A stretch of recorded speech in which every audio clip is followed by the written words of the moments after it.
Hello, dear viewers, everybody who is awaiting our media monster, Arestovich, tonight. He is coming online, and we do have a very interesting topic to address today in the context of the Peace Summit, because we already are seeing a lot of communications, and the key one coming out today is that China is not going to attend, and accordingly, Chinese government made a statement that they're not going to participate in the conference in Switzerland on Ukraine.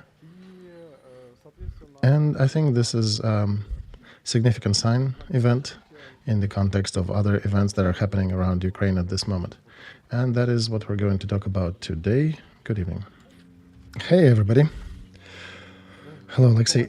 All right, let's start with the Chinese interpretations. So everybody, I think, understood rather clearly that the summit that's supposed to happen in Switzerland on the 16th and 15th of June, it will either be successful or it will not. It would be successful if the big players arrived there, China and the United States at least. Because at the core of it, the United States would bring representation of Ukrainian side, and China would be representing and correcting Russian position and Russian wants. And if these two forces appear on the conference, they give enough weight to give the proper result, or at least push it further down the road to result. So in this context, the statement by Chinese government, what it is about. Well, you understand, Yuri, there is one more pain that we can look at. The pain where four big countries are discussing the future picture of the world: United States, China, Russia, and France. The problem of this conference is that we can come to any agreement there, but the question remains, who will guarantee that? Who will be the guarantor of these agreements? It is understandable that only the big boys can affirm these decisions, the players of the weight of China, Russia, United States, France. If the big ones do not come there, then the weight of any agreements reached there will likely be nil. And what would be the driver for such a decision? Personal repulsion that they experience towards Ukraine? Probably not. It doesn't work like this in big politics. So my theory is that they have their own plan. They tried to present this plan, and they tried to convince Zelensky to go for it. The plan is understandable. Starting 15th of July, a ceasefire that eventually becomes a more permanent one, because after a month of not shooting, nobody wants to go back to killing each other, likely. And after that, end of war and some peace negotiations. Now, what blocked this plan? And I can quote you verbatim what Blinken said a day before yesterday in Europe on a gathering of European politicians and government representatives, political actors. He said that negotiations went to a dead end, and implying negotiations between China, Russia, US, France, EU. Two reasons that he brought. One is positions of Zelensky. The one is that if he leaves the country, and that condition is already presented by Russia, this is their condition for negotiations, they do not want to sign anything with Zelensky because they now recently, as of recent, considering him illegitimate. Zelensky says if he leaves, civil war would ensue in Ukraine. This is a cunning plan of Russians. They're already controlling a lot of things to a degree, and they will find ways to raise their head in Kiev through their representatives and cause civil war in the country. The fact that I'm staying in power is the only guarantee that we continue fighting, as we do now. Instead of Russian offers, bring us more arms so we can prevail. And the other reason that Blinken brought there is the position of Russians, a stronger reason than Zelensky's position, as he outlined. Putin wants a paper signed that the current border, the current front line, will become a new border, and everything that Putin occupied will remain within Russia. And Putin's argument is that he's not talking with Zelensky because he is illegitimate president. As of May, he is also stating that he is concerned with the United States legitimacy of the president because in the light of new elections, he doesn't know if the next president will denounce that agreement. And the only two sides that can sign these papers are Russians and Chinese. because they already have conducted their elections, they're stable enough.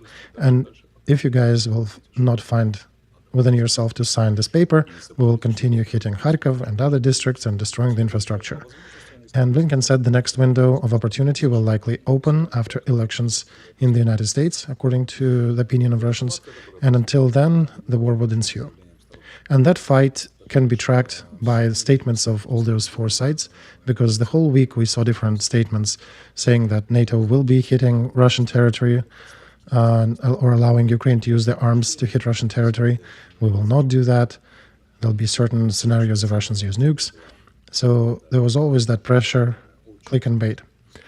And the fact that Sweden gave two special aircraft that afford us a much better scanning, a deeper scanning of the airspace on the border with Russia and deep into Russia. This is a significant input in light of F-16s coming later. This will be a significant, almost tenfold multiplier for the F-16s and additional packages of air defense, arms, and the like. So right now, the United States qualifies these negotiations as the dead end. And on this backdrop, all these meetings in Switzerland, you understand how significant or insignificant they would be. Unfortunately, these agreements will not have the value that we all would aspire them to have, and this is the position for today, how I see it. So in this slide, Alexei, these statements that we observed in Wall Street journals and other publications this week, that Biden said it's okay to use American arms, at least on the close territories to the front on the Russian side, up to 40 kilometers or so. So in the framework of these negotiations you're alluding to, that means a very logical step. If Putin continues to escalate, then it makes sense to prevent his escalation by destroying logistics and destroying his opportunity and capability to group and aggregate troops. Exactly that, Yuri. Even on the spectrum of the statements that we observed, you can see that Stoltenberg is saying, we will not abandon Ukraine. But then he says, well, we don't know when they will join NATO. One day he says, no, we should not be hitting Russian territory. Second day, there is a discussion going on about allowing the use of Western arms against Russian territory. And Russia was escalating as well, saying that they have anti-satellite arms, that they'll also damage logistic chains. And one could deduce what they were trading about, trying to come to an agreement.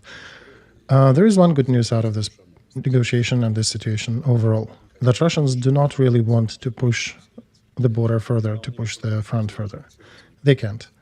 They're running out of steam. But at the same time, the West and Ukraine cannot agree to fixing this current front line as the new border. So we're facing a second round of this war until the next window of opportunity. So, Alexei, there were also some leaks from the Chinese side that this next window of opportunity will likely come sometime in late autumn. I think we talked about that probably at the end of winter, early spring this year, that they will try to attack us in summer and to escalate in autumn, and they'll likely run to the brink of their capabilities. And on the eve of new heating season, we'll see the new disposition. And frankly, Europe is thinking more about the new winter and new energy consumption for the heating of their homes more than Ukraine does.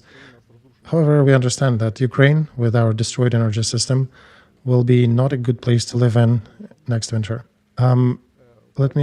Sorry. Yeah, okay, please speak up. So we saw that Saudi Arabia also announced that there'll be another summit in autumn. It already appeared at least twice in the open press, and it is being called there as the beginning of peace negotiations. So the logic is understood.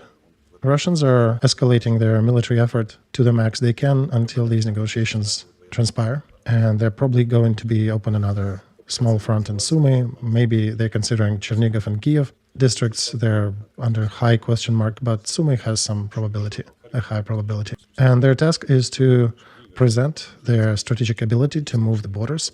And the West's task is to push back, because these negotiations are happening during the war. They're not in peace times. And okay, if you're not listening to our suggestions, then we'll get better scanning jets to Ukraine, and then we'll get interceptors and air defense, air-based systems to Ukraine, like F-16s. So the logic here is very evident. Another fact to support this, Alexei, is there is a news coming out that Russians are starting to prepare special covers for their jets, in the radius of 300 kilometers from the front line. And this is a probable preparation to escalation of the next phase, because Ukraine will likely continue and will be able to organize missile strikes on those positions. Right, Yuri, and the key statement was from Denmark, which is going to transfer F-16s, pretty much the first of the others. They actually allowed the use of these F-16s on Russian territory. And F-16s, they're capable of carrying out different missions. They're a multi-purpose tool. Out of the good things, AMRAAMs, mid-range missiles, 70 to 90 kilometers, different modifications were noted.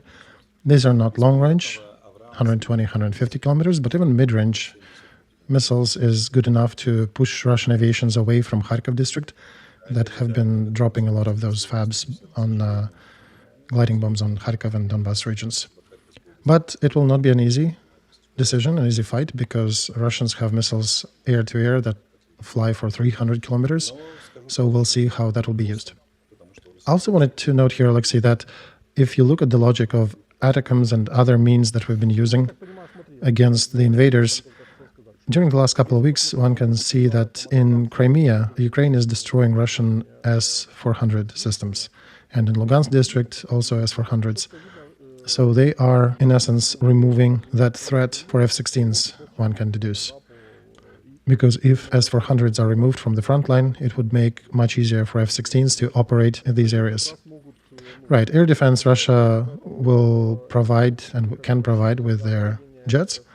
I think the main objective of destroying these S-400s is destruction of Crimea defense capabilities, in light of them almost having completed the railroad that will get to Crimea cargo by land, because logistics is the main reason and the main key for them to hold Crimea. There is a weird asymmetry there, that we still keep our main effort in the south, and they keep the main area of efforts in the north and the northeast, in Kharkov and Kupiansk. So the question is, why do we continue attacking Crimea when they're pressing us in the northeast area? One can somewhat explain that asymmetry is that in the south, export and import operations are probably valued for us more important than land operations in the northeast.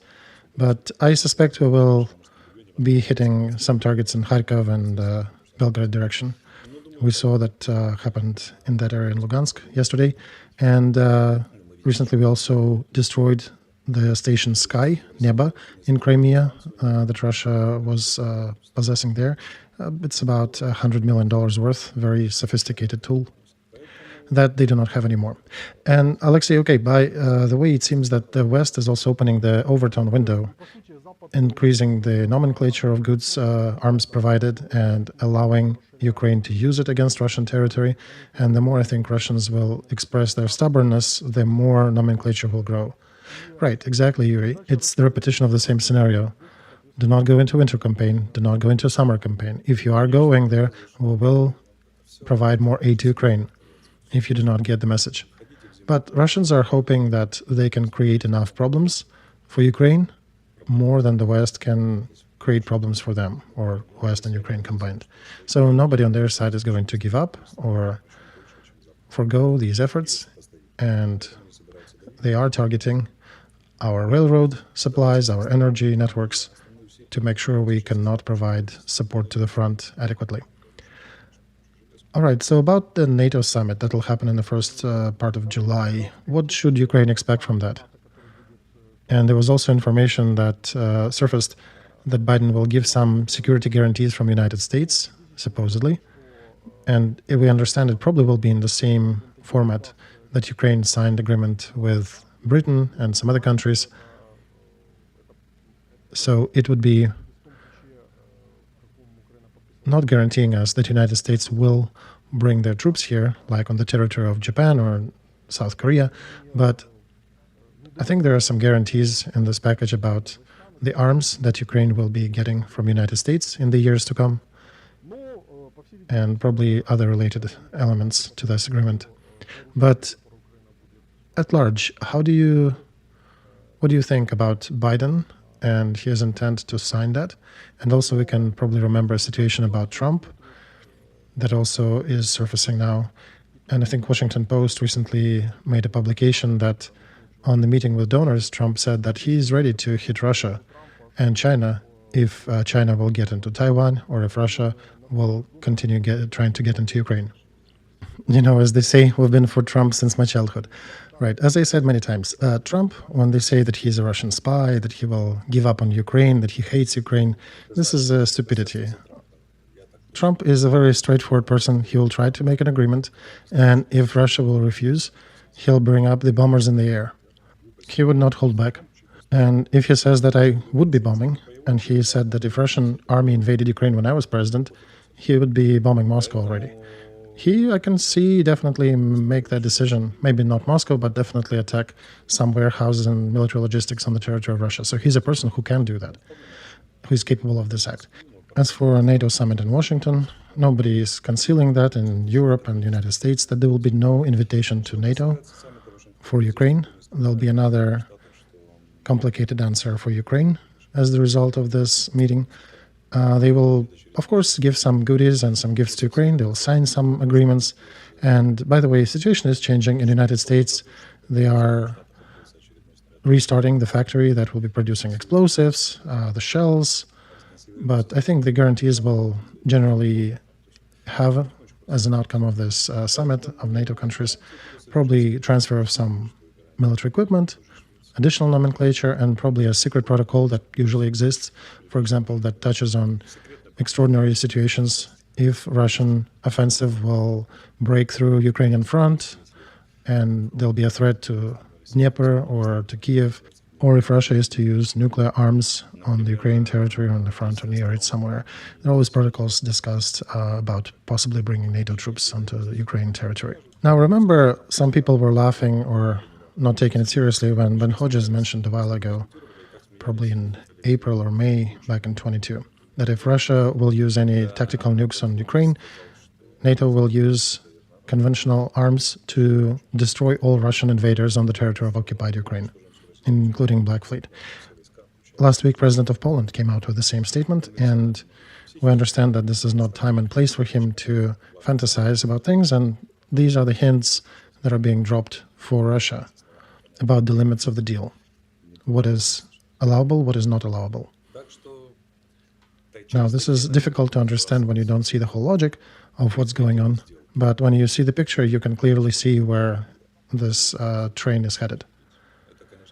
So Stanislav is asking us a question: what stops West from further negotiations? What blocks the treaty deal now? Well, as you mentioned, I think here you already answered that Putin's want to have a signed document is a blocker. So he doesn't want a ceasefire, he wants some peace treaty as a result. Exactly. And another question to meet this one: how can you legalize the acts of aggressor? How can you legalize occupied territories? Right? One thing is to prolong the conflict, just like in Korea, between Northern and South Korea, there is no peace agreement for over 70 years, and it allows people to develop and continue their life.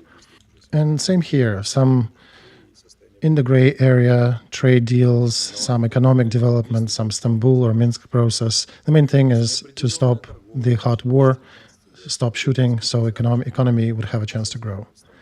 And this is one of the ways to conduct serious politics, when you basically convert temporary into permanent without signifying that in any document form. And another way is to sign a treaty and document the actual occupation and transfer these territories officially to Russia. So I think here Putin presented unaffordable condition, unacceptable condition for the West and Ukraine. And I think they discussed that. They saw that it will likely not lead to anything, but they're probably playing the same game of demand everything, maybe you'll get 50%. But they're also not going to cease fire to stop their war effort. That's why Blinken characterized this current situation as a dead end for now. Some people are saying that still perhaps Russia will paddle back and there may be more opportunities to discuss, and there are more cards we can play. We can play ATACMS hits deeper into Russian territory, additional work and targets for F-16s, and Russia will likely also be considering most painful options to counter that. But I think everybody understands by now that negotiations were being conducted since the beginning of this conflict between Russia, China, US, and Europe. And it's just another entrance into the new summer campaign, what it is, fifth campaign now in this war. And both sides have bumped into a stalemate at this point on the negotiation front, so likely this summer campaign would ensue. So to answer the question of our listener, viewer, what was unacceptable? Unacceptable was the element of documentation that, right? Exactly, Yuri. The plan was just to cease fire. Nobody signs anything. We start a long peace process. There is a huge space for maneuver in it. It can last for years. The main thing, make sure that export and import, that vessels are carrying cargo, that economy starts to grow, that reparations perhaps are being figured out. Western investors perhaps invest in Ukraine and bring a new Marshall's Plan for us. And that can be organized and realized under the ceasefire agreement. Remove the landmines, rebuild the towns, but without signing. The moment you sign that, you affirm the current situation with the occupants. Now again, who will be signing that? Zelensky is illegitimate in the eyes of Russians. Biden is to be contested on the next elections in 4 or 5 months, and nobody knows who would be the next president in the United States. And perhaps would he disavow the signature that Biden places there now? We understand Putin's position. He is the graduate of St. Petersburg Legal University. He wants a piece of paper with signatures of people whom nobody would question legitimacy of. And right, Alexei, I think they understand Biden's position, who would probably like to sign some agreement before his elections, so he could hopefully sell it on the inner market. And they're just raising their bets. Exactly. They're just raising the bets to try to bite as much as is given. In the meantime, they're expecting to see what happens on the autumn elections, perhaps wait for Trump and maybe renegotiate on some what they think may be more beneficial conditions. That's what one can say about their game play on the outside. Now, about what's happening in Russia, Dumin being appointed the head of Security Council, that's another interesting signal from Putin, because in essence, this is a transit to some airship after Putin is gone, maybe. And Dumin is from the group in the Kremlin.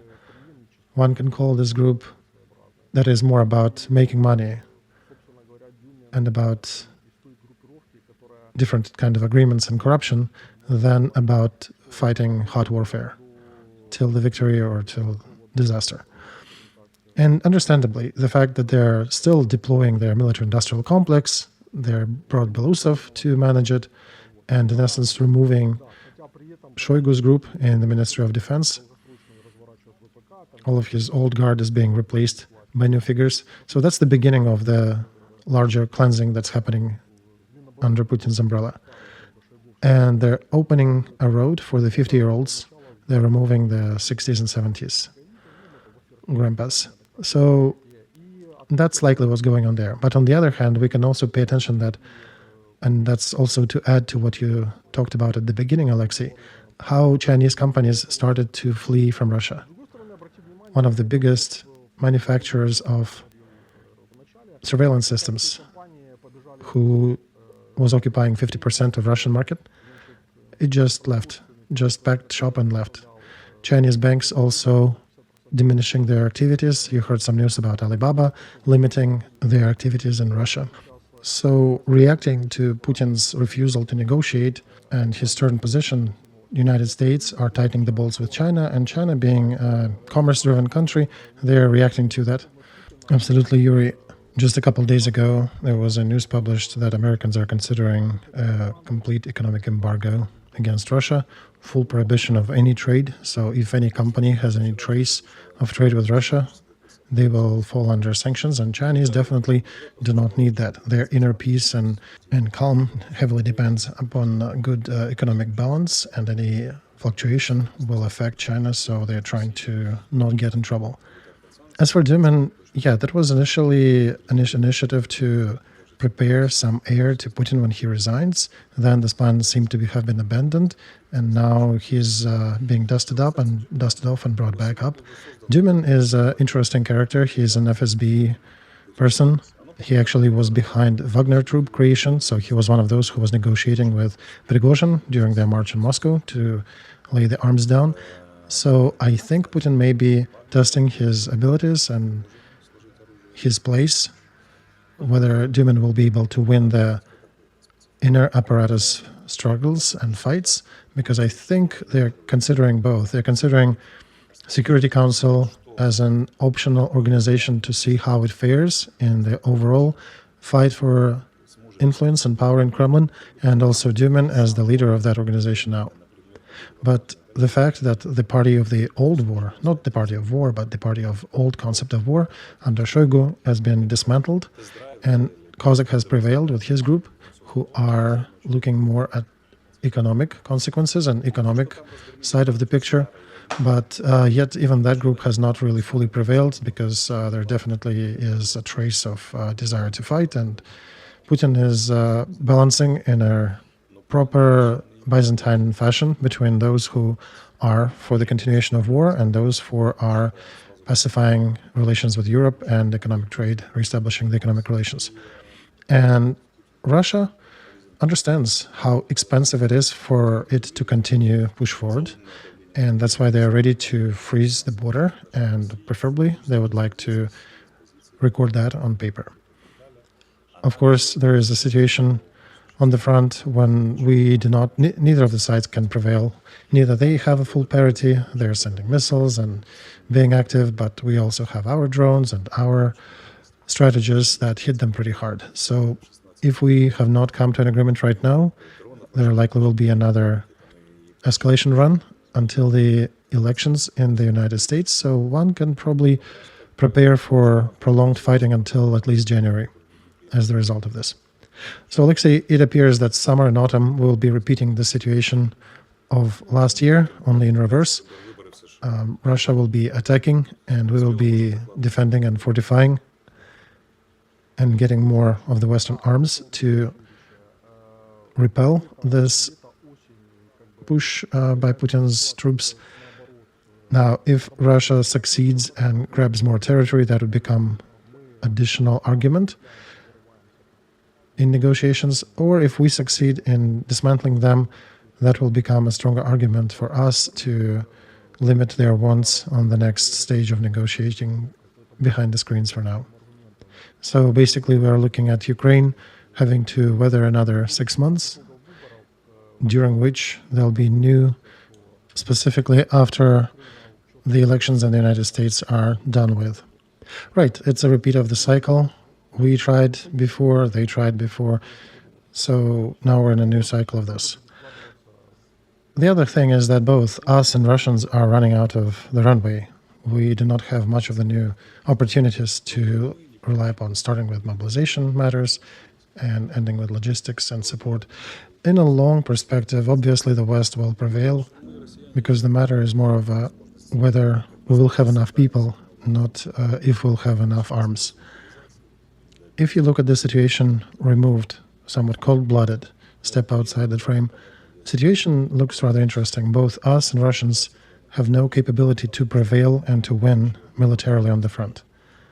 We have our advantages and our critical vulnerabilities, and Russians too. They have their advantages and they have their not less critical vulnerabilities. So in this game, one can probably see that either common sense will prevail, or it'll be more deaths, more losses, till both sides will grind and one of the sides will probably crumble and the other prevail.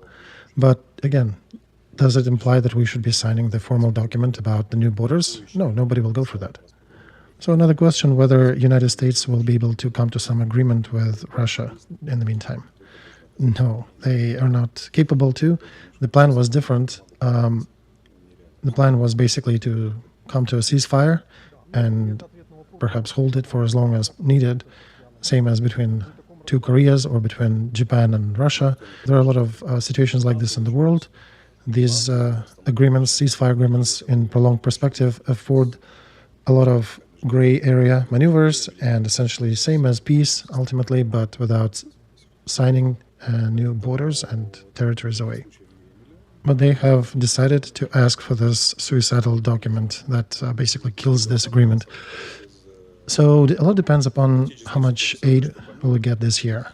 By the end of 2024, we should have somewhat close to 60 F-16s. By that time, it will be a significant factor, including the long radar detection aircraft, and we'll see how much effect will they produce on the front. If they will break and push away Russian aviation, that will become a significant advantage.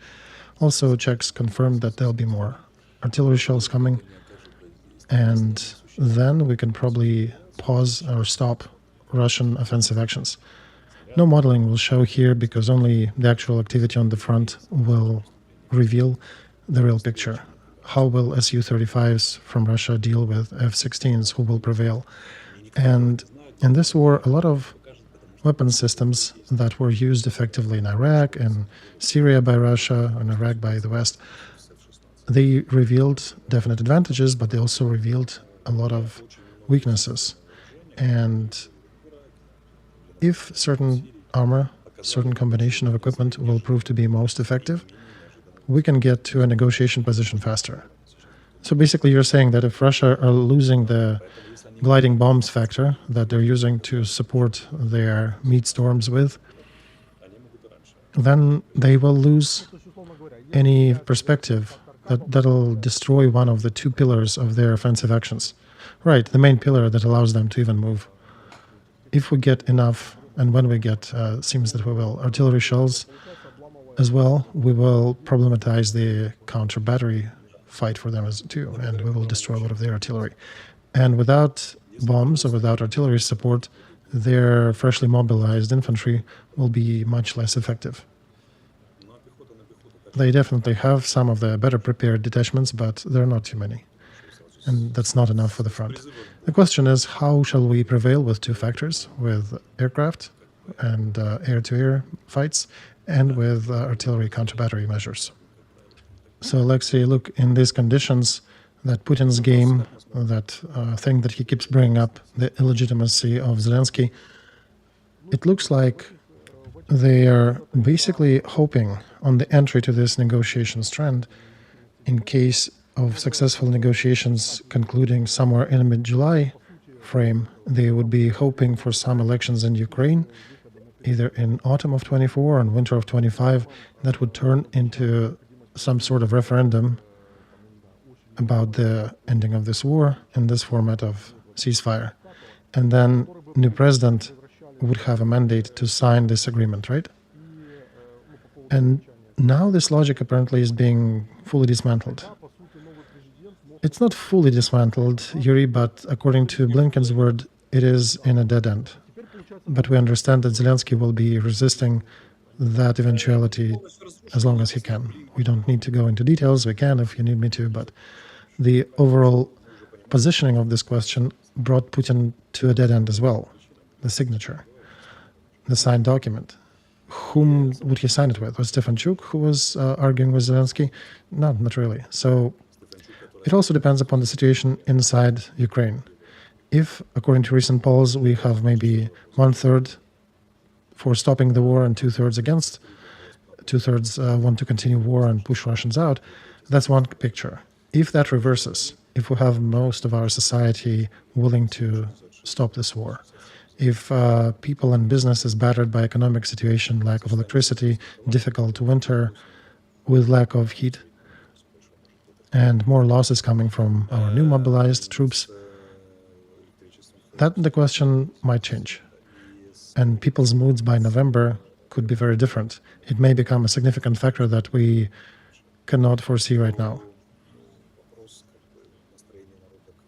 Just the moods of the people, they will be able to set a certain framework.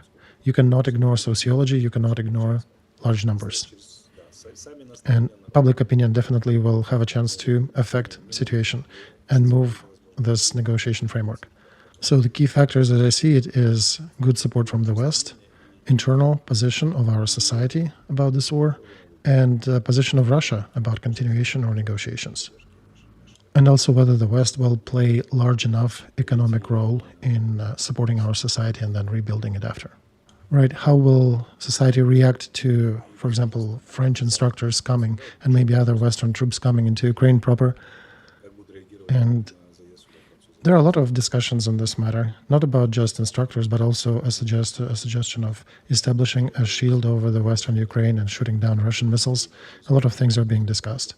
Problems of Baltic countries is also unclear, with Russians trying to encroach on some of the rivers there and moving the marking buoys. So this is still being played out, but we already understand position of China, which is also important. Chinese position is to be ready to support Russia.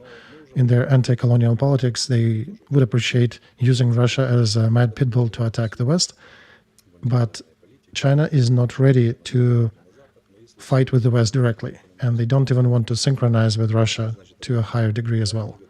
Right, this is an important moment, Alexei. One thing is when they conduct all this anti-colonial chatter that you've paid attention to, and they talk about defending interests of the global South, but on practice, the actions of China reveal that they don't need any economic trouble, which already their economy is in some turmoil.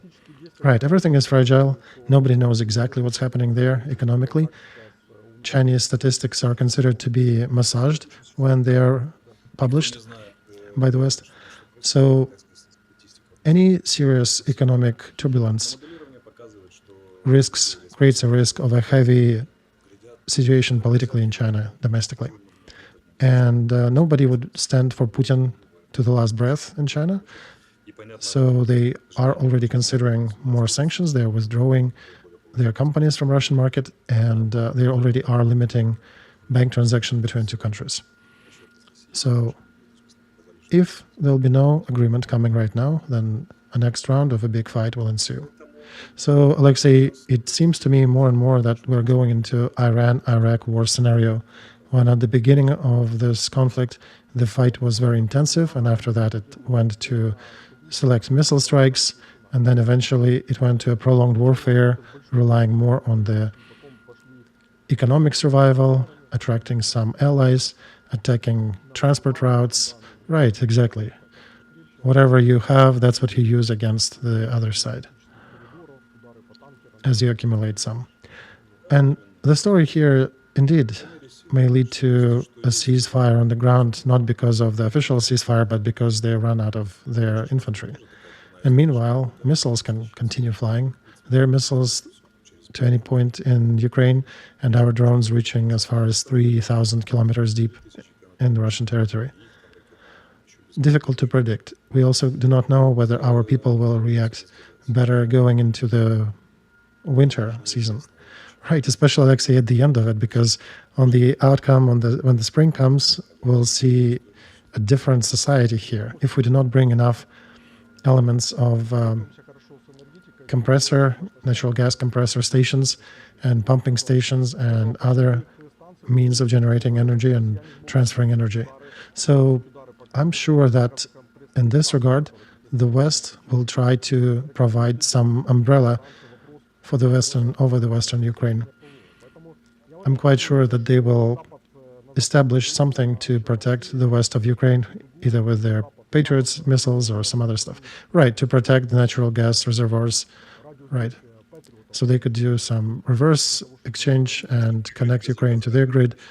Exactly. Another question, and it's not a secret, it was discussed at least a couple of times in open sources, that the first F-16s to arrive to Ukraine will be used as air defense systems, because the problem of air defense is very actual, and it is not resolved solely, unfortunately, with ground-based systems.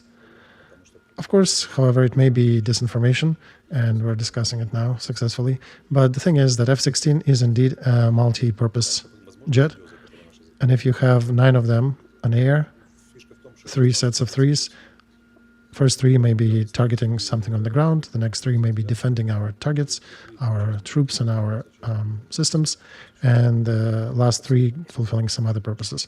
We'll see how well are the pilots trained and what arms are we given with this. But situation, as I'm saying, is very interesting overall, because none of the parties wants to fight to the bitter end. Each party has some advantages, some disadvantages. The only more or less determined position is the position of China right now. We also understand the general outline of major parties. Well, plus, Alexei, what you mentioned in one of the previous streams, that after elections into European Parliament, they'll be crystallizing new position of Europe closer to August, and accordingly, we'll see more whether the Europe will remain a monolith or it will have a bunch of different opinions. We understand it's Europe. There likely will be some dissenting voices, but we'll perhaps see a new map of allies that we can rely upon. Overall, however, Yuri's situation is generally favorable for Ukraine. It is not a secret that EU is going to invest more money in their military-industrial complex, and they will be providing both financial and military aid to Ukraine, perhaps even before the elections and after the elections as well. And they're going to place an order for another 50 billion euros for themselves. That will be also shared with Ukraine to some degree. In this regard, EU has a full understanding with the United States on this. By the way, did you see that 55% of Germans recently in the poll in Germany said that they are for creating a strong German army? So everything is reservedly optimistic. The question that stands, the main question, is the effectivity of use of current arms.